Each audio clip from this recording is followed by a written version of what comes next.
आपको डिस्ट्रैक्ट होने ना दे। Today we are continuing the series, but I request you, do not let anything distract you today. Amen. मैं आपको बता रहा हूँ, as you receive the word, I'm telling you, as you receive the, जैसे आप वचन को ग्रहण करते हैं आज,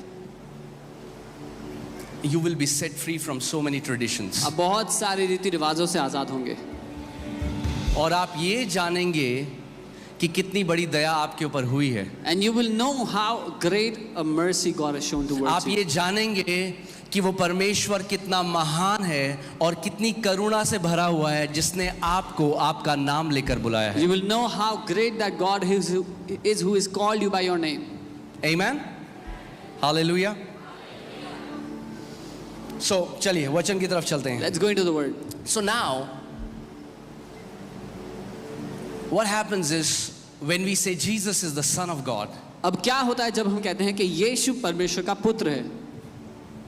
Now so many people think that Son of God means he is a created being and is inferior to God the Father. बहुत से लोग ऐसा सोचते हैं कि परमेश्वर का पुत्र होने का मतलब कि वो बनाया गया प्राणी है जो परमेश्वर पिता से निचले दर्जे का है। And that's why people say, oh, you worship the Son but we worship the Father. इसीलिए कई लोग ऐसे कहते हैं कि अरे तुम तो बेटे की आराधना करते हो, हम तो पिता की आराधना करते हैं। Have you heard that? सुना है ये कभी? Yeah. And there are so many Christians who do not know how to answer that. और बहुत से विश्वासी हैं जिनको नहीं पता कि इसका जवाब कैसे देना है। What does it even mean that Jesus is the Son of God? इसका मतलब क्या हुआ कि यीशु परमेश्वर का पुत्र है? Amen. But by the power of the Holy Spirit today, He will empower you to get this revelation so that you can reveal the Son of God to other people. लेकिन परमेश्वर अपनी सामर्थ्य के द्वारा आप पर आज प्रकट करेगा प्रकाशन के द्वारा, ताकि आप जान सकें और जवाब दे सकें कि परमेश्वर का पुत्र होने का अर्थ क्या है यीशु का। परमेश्वर के पुत्र होने का मतलब ये नहीं कि वो परमेश्वर पिता से नीचे है तत्व में या सद्गुण में। Being the son of God doesn't mean that he is inferior to God the Father in essence or existence. Amen. Being the Son of God does not mean that he is a created being. परमेश्वर का पुत्र होने का अर्थ ये नहीं कि वो बनाया गया प्राणी है। He is uncreated, he is timeless. वो समय से बाहर है, वो बनाया नहीं गया है। मैंने आपको लास्ट संडे सिखाया था how by the beginning God created the heavens and the earth. Do you remember that? पिछले संडे मैंने आपको सिखाया था कि आदि के द्वारा परमेश्वर ने स्वर्ग और पृथ्वी की रचना की है। The Son of God is called the beginning. परमेश्वर के पुत्र को आदि कहा गया है। Was before time. वो समय से पहले मौजूद था। Amen. Amen. So let us see something. हम कुछ देखते हैं। आज बहुत मजा आएगा। Amen. Hallelujah. Isaiah 44:6. यशाया 44 उसका 6 देखिए। Isaiah 44:6. Thus says the Lord, the King of Israel, and His Redeemer, the Lord of hosts. यहोवा जो इज़राइल का राजा है अर्थात सेनाओं का यहोवा जो उसका छुड़ाने वाला है वो यूं कहता है। Who is saying this? कौन कह रहा है ये? The Lord. Let's put that in the Legacy Standard Version so that you get it. If you can put it in the Legacy Standard Version. So आप ये समझेंगे कि यहाँ पे ये the Lord किसके लिए लिखा गया है? You will understand who is it written for here, the Lord.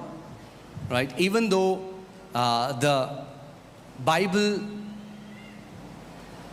in Hindi says it's Yehovah or Jehovah in English. हालांकि हिंदी बाइबल में लिखा है यहोवा लिखा हुआ है इसमें या यहोवा इंग्लिश में। Okay, that's okay. Let's come back. Thus says the Lord. The word here is Yahweh, Yehovah. जो शब्द यहाँ पर the Lord या प्रभु के लिए लिखा है वो यहोवा लिखा है, याहवे लिखा है। Okay, I told you the house of God will be like a Bible college. मैंने आपको बताया था ये परमेश्वर का घर एक बाइबल कॉलेज की तरह होगा। Where we'll raise mature sons of God who will walk in power, dominion and authority, manifesting the glory of the Son of God. जहां हम परमेश्वर के परिपक्व बेटों को उठा करके खड़ा करेंगे जो उसकी सामर्थ्य, उसके अधिकार और उसके शासन में जी पाएंगे, चल पाएंगे। Thus says the Lord, the King of Israel. So who is speaking? Jehovah Israel का राजा यूं कह रहा है। कौन कह रहा है ये? कौन बोल रहा है? कौन बोल रहा है? Who's saying this? क्लियर है? यहोवा जो इज़राइल का राजा है उसका छुड़ा वह यूं कहता है। कोई डाउट तो नहीं है किसी को? कौन कह रहा है ये? यहोवा। और वो क्या कह रहा है? What is he saying? What is Yehovah the King of Israel saying? He's saying I am the first and I am the last. वो कह रहा है मैं ही प्रथम और मैं ही अंत हूँ, मैं ही Beside me there is no God. मेरे अलावा और कोई परमेश्वर है ही That नहीं। means he's saying this title that I am the first and I am the last is only for me, and beside me there is no other God. वो ये कह रहा है कि मैं ही पहला और मैं ही आखिरी, ये जो ओहदा है ये मुझे छोड़कर और किसी को दिया ही नहीं गया है। Okay, you can read that in English. Thus says Yahweh. So Yahweh God, यहोवा ये कह रहा है मैं ही पहला, मैं ही अंतिम हूं, मुझे छोड़ और कोई परमेश्वर है ही नहीं. Yahweh is saying, I am the Lord, the first and the last, and there is no other God besides me. Is that clear? All right, let's go to Isaiah 48 verses 12 to 13. यशाया 48 उसका 12 और 13। Listen to me, O Jacob and Israel, मेरी बात को सुन याकूब और Israel. my called. I am he, I am the first, I am also the last. मेरी ओर कान लगाकर सुन, मैं वही हूँ, मैं ही आदि और मैं ही अंत हूँ। Amen. Now I can take you through many scriptures like that in the Old Testament, but we don't have time for that. बहुत सी ऐसी आयतें हैं पुराने नियम में, मैं आपको ले जा सकता हूँ पर समय नहीं है उसके लिए। All right. So who is this? कौन Who कह is रहा है? speaking? कौन बोल रही है? Huh?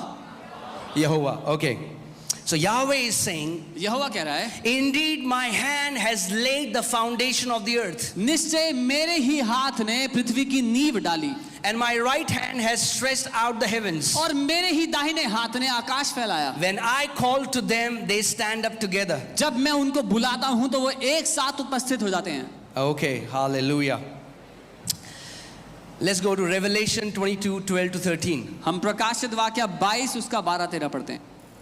Revelation 22, 12 to 13. And behold, I am coming quickly, and my reward is with me to give to everyone according to his work. देख मैं शीघ्र आने वाला हूं और मेरे और हर एक के काम के अनुसार बदला देने के लिए मेरे पास प्रतिफल है। I am the Alpha and the Omega, the beginning and the end, the first and the last. मैं अल्फा और ओमेगा, पहला और आखिरी, आदि और अंत हूं। Now wait a minute. एक मिनट रुकिए। This is what Yahweh says for himself. पर ये तो यहोवा ने अपने लिए कहा था। How can Jesus take that title, what Yahweh says for himself? यीशु ये ओहदा कैसे ले सकते हैं जो यहोवा ने अपने लिए कहा? Because Yahweh said there is no other God beside me. क्योंकि यहोवा ने कहा मेरे अलावा और कोई परमेश्वर है ही There नहीं। is no other God beside Yahweh. यहोवा के अलावा और कोई परमेश्वर And नहीं he है। says, I am the first and the last. और वो कहता है कि वो आखिरी और And पहला और आखिरी है। Jesus says, I am the first and the और last. यीशु कहता है कि मैं That पहला और आखिरी means हूँ। Jesus is Yahweh in the Old Testament. इसका मतलब यीशु ही यावे है पुराने नियम में। Now, I can see some faces here. मैं कुछ चेहरे देख पा रहा हूँ। I'm not saying Jesus is God the Father. मैं ये नहीं कह रहा हूँ कि यीशु परमेश्वर पिता See, है। that's what many Christians don't understand. They think when the word Yahweh comes, it talks about the Father. No, when you hear the word Yahweh, that's God the Father, that's God the Son, that's God the Holy Spirit. ये है जो बहुत से मसीह लोग नहीं समझते। जब वो यहोवा शब्द सुनते हैं उनको लगता है परमेश्वर पिता की बात हो रही है। नहीं, परमेश्वर पिता, परमेश्वर पुत्र, परमेश्वर पवित्र आत्मा, तीनों की बात हो रही है।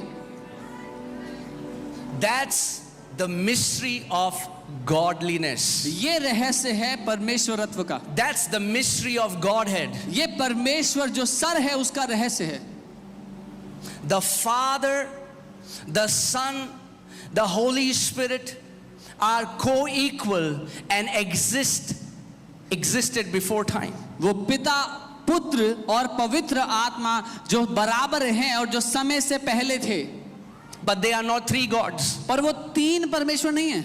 Hear, O Israel, the Lord your God is one. सुन ओ इज़राइल, यहोवा परमेश्वर तेरा परमेश्वर एक है। God is one. परमेश्वर एक है। Are you guys with me? मेरे साथ हो? It is going to be amazing today. अद्भुत होने वाला है आज। Amen. So we will learn what does it even mean that Jesus is the Son of God. तो हम ये सीखेंगे कि यीशु परमेश्वर का पुत्र है। ये कहने का अर्थ क्या होता है? Okay.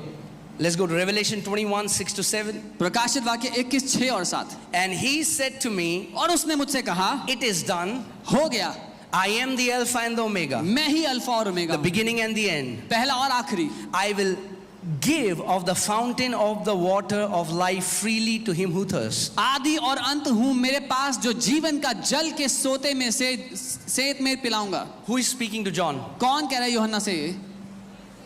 Jesus is speaking. यीशु बात कर रहे हैं। He who overcomes वो जो जय पाता है shall inherit all things, वो सब बातों पर वारिस होगा, and I will be his God, and he shall be my son. और मैं उसका परमेश्वर होऊंगा और वह मेरा पुत्र होगा।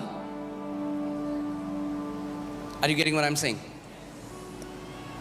When we say Jesus is the Son of God, जब हम कहते हैं यीशु परमेश्वर का we पुत्र are है, not saying he is a messenger. हम ये नहीं कह रहे कि वो संदेश We are not saying देने that वाला he is है। a created angelic being. हम ये नहीं कह रहे कि वो बनाया गया स्वर्गदूत के समान प्राणी है। He is God, वो ही परमेश्वर है, who is distinct from God the Father, जो परमेश्वर पिता से अलग है, but who was always with the Father. लेकिन जो हमेशा से पिता के साथ था। It's okay. Take some time. थोड़ा समय लगेगा। Amen. Revelation 22:20. प्रकाशित वाक्य 22। He who testifies to these things says, surely I am coming quickly. Amen. Even so, come Lord Jesus. जो इन बातों की गवाही देता है वह यह कहता है कि हाँ शीघ्र आने वाला हूँ, आमीन, हे प्रभु यीशु आ। So it's very clear from the scripture who is speaking. So वचन से स्पष्ट है कौन बात कर रहा है, Who is speaking? कौन कह रहा है? Jesus. प्रभु यीशु, He's speaking. वो बात कर रहे हैं। And he takes the same title that Father has given to himself. और वो वही औदा लेते हैं जो परमेश्वर ने अपने आप को दिया, जो पिता ने अपने आप को दिया। No created being कोई भी बनाया गया प्राणी can say I am the Alpha and Omega. ये नहीं कह सकता कि वो अल्फा और ओमेगा है।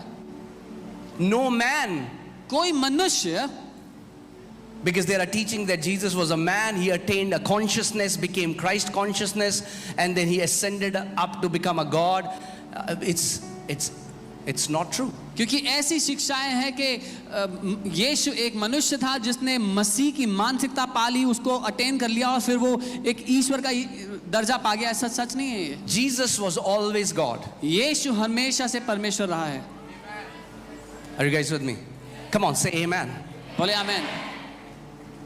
Amen. He was from the beginning, he was with the Father. वो आदि से परमेश्वर के साथ था। See, John the apostle got this revelation. यूहन्ना प्रेरित को ये अपोस्टल को ये प्रकाशन मिल गया And he says, in the beginning was the... और वो कहते हैं आदि में वचन था। So before his name, when we say Jesus, it's when God came in the form of man, and we called it. Angels told Joseph, call his name Jesus. But who was he before he became a man? He was the Word who was from the beginning with God and who was God. जब वो मनुष्य बन करके आया तो स्वर्गदूतों ने यूसुफ से कहा इसका नाम यीशु बुलाना, लेकिन जब वो मनुष्य रूप धारण करता उससे पहले वो परमेश्वर का वचन था। Are you guys with me? मेरे साथ हैं? आदि में वचन था, वचन परमेश्वर के और वचन ही. In the beginning was the word was with God, and the word was God. So I want you, there are many even Christians, they don't say it. कई मसीह लोग भी ऐसे हैं, वो कहते नहीं है, मगर उनके अंदर भी ये बात है, वो सोचते हैं कि जो पुत्र है वो थोड़ा inferior है पिता के. There are many believers who believe this. They don't say it out loud, but they believe in their heart that the son is a little inferior to the father. The son is equal in essence, in value to the father. वो पुत्र ओहदे में, दर्जे में, essence में बराबर है पिता के। Amen. Okay, put 1 John 5:7. I want to show you something. पहला यूहन्ना 5 उसका 7। स्वर्ग में, okay, 1 John 5:7. For there are 3 that bear witness in heaven. How many? क्योंकि 3 गवाह हैं स्वर्ग में जो गवाही देते हैं। कितने हैं? There are three that bear witness in heaven: स्वर्ग में 3 गवाही देते हैं, the Father, जो पिता है, the Word, वचन है and the Holy Spirit. और पवित्र आत्मा है। So are you seeing there are three distinct personalities in heaven, तो आप देखते हैं स्वर्ग में 3 विभिन्न पर्सनालिटीज हैं, but yet they are one God. फिर भी वो एक परमेश्वर हैं।